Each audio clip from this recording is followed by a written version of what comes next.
Quick question. Name every Boeing jetliner you can think of.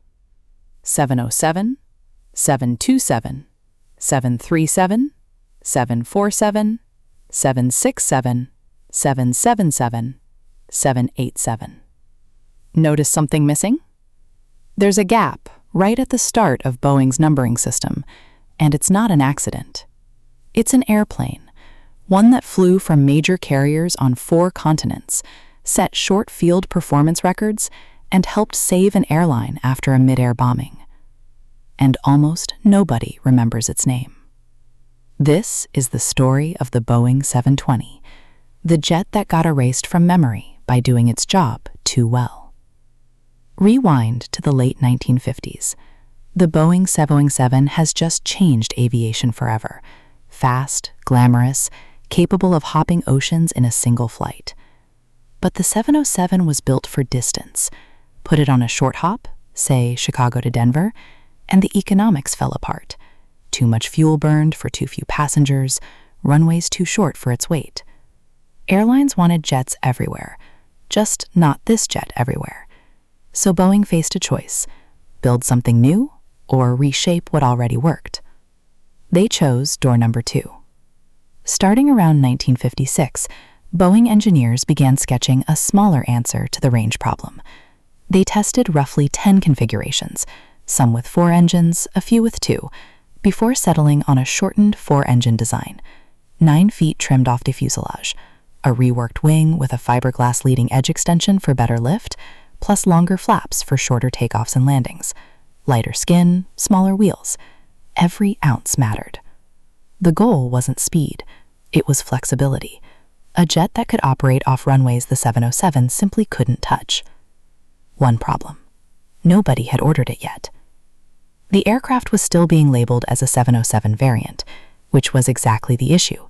United Airlines, a key prospective customer, had already committed to Douglas's rival, the DC-8.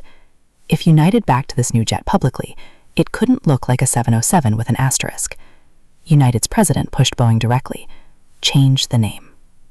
Boeing tried 717, already claimed by a military tanker variant.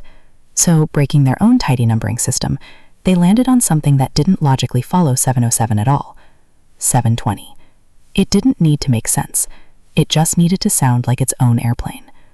Once the name stuck, everything moved fast. The first prototype rolled out in late October 1959 and was airborne within a month, flown by Boeing's legendary test pilot, the same man once famous for barrel rolling a 707 in front of horrified executives. 2 more prototypes followed. Together they flew a brutal test program: max weight takeoffs, stall testing, high-speed dives, and short field trials, including one landing fully loaded with a tailwind that stopped in barely 2,000 feet. That was the whole point of the airplane, proven in a single landing. By mid-1960, it had FAA certification and was ready for the real world. On July 5, 1960, the 720 entered service, not with a glamorous transatlantic debut, but a practical domestic run, Los Angeles to Chicago via Denver. Within weeks, it was flying high-frequency U.S. corridors multiple times a day. The international story is wilder: short transatlantic hops where a full 707 was overkill, long multi-stop routes threading through several continents, high-altitude airports in East Africa and South America the 720 could reach when other jets couldn't. One airline, boxed in by geopolitical restrictions, flew a marathon 16-hour route with more than 20 course changes and 2 relief crews just to complete it. A jet quietly solving problems worldwide, never once making headlines for it. So why don't we remember it? Because the 720 was never meant to be permanent. It was a bridge, a fast answer to a gap Boeing needed fill right now. Only around 150 were ever built, a tiny number next to the thousands of 707s, 727s, and 737s that followed. Here's the twist: it didn't fail. It worked so well it proved there was real, lasting demand for short and medium-haul jets. Boeing took that lesson and built an entire aircraft family around it, one that became the best-selling commercial jetliner in history.